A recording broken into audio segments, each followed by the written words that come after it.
আমাৰ মাজত আমাৰ জুবিন দা নাই, হেৰাই গৈছে। যোৱা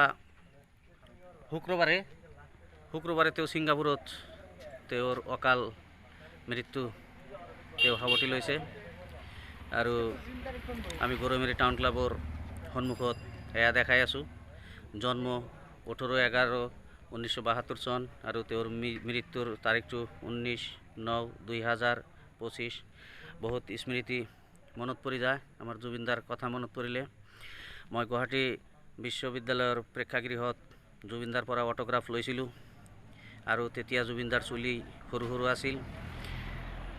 আৰু যেতিয়া গুৱাহাটী বিশ্ববিদ্যালয়ৰ প্ৰেক্ষাগৃহত আহিছিল তেতিয়া তেওঁৰ চুলি সৰু আছিল, কিন্তু ইয়ালি গান গোৱাৰ সময়ত গেংষ্টাৰৰ তেওঁৰ চুলি ডাঙৰ ডাঙৰ আছিল। আৰু মই অচম্বিত হৈ গৈছিলোঁ। আই ৱাজ এষ্টনিছড। মই আচৰিত হৈ গৈছিলোঁ তেওঁৰ সৰু সৰু চুলি দেখা পায়, যিটো ট্ৰিম কৰিছিলে, যিটো 1 বুলিও কয়, 0 নহয়, অলপ সৰু সৰু আছিল। তেওঁ এটা ব্যতিক্ৰমী ব্যক্তি আছিল। তেওঁ পোচাক পৰিধানত বহুত গুৰুত্ব দিছিল আৰু ডাইনেমিক এটা পাৰ্চনেলিটি আছিল। তেওঁ চেঞ্জিং মানুহ আছিল। বিভিন্ন সময়ত বিভিন্ন লোকৰ উপকাৰ কৰিছিল আৰু উপকাৰৰ চিন্তাহে তেওঁ কৰিছিল। তেওঁ দুখীয়া মানুহক সহায় কৰিছিল আৰু সমাজত তেওঁ যুক্তি সহকাৰে যদি কোনোবাই অসমৰ মানুহৰ বিৰুদ্ধে কথা কৈছে তেওঁ তাত মাত মাতিছিল। তেওঁ বহুতো ৰেলী কৰিছিল, ধৰ্ণা কাৰ্যসূচীত অংশগ্ৰহণ কৰিছিল আৰু বিন্দাছ মানুহ আছিল, প্ৰটেষ্টো কৰিছিল। আৰু তেখেতে এটা কথা কৈছিল, ষ্টেজ প্ৰগ্ৰামত গানটাও কেৰেপ নকৰোঁ। বহুত স্পষ্টবাদী মানুহ।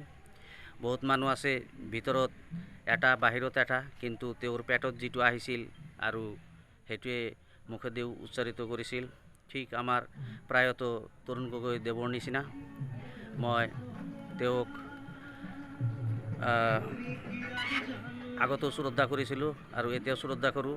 আৰু গোটেই অসম তথা ভাৰতবৰ্ষ তথা বিশ্ববাসী মানুহক মই তেওঁৰ বিদেশী আত্মাই যাতে শান্তি পায় তাৰে কামনা কৰাৰ মই আশা ৰাখিছোঁ। আৰু এই চাগতে মোৰ গানটো মনত পৰিছে, গুৱাহাটী প্ৰেক্ষাগৃহত অডিটৰিয়ামত যিটো গান গাইছিল, ইয়ালি ৰেহমৱালি याली ये मेरी जाये जिंदगी इश्क बे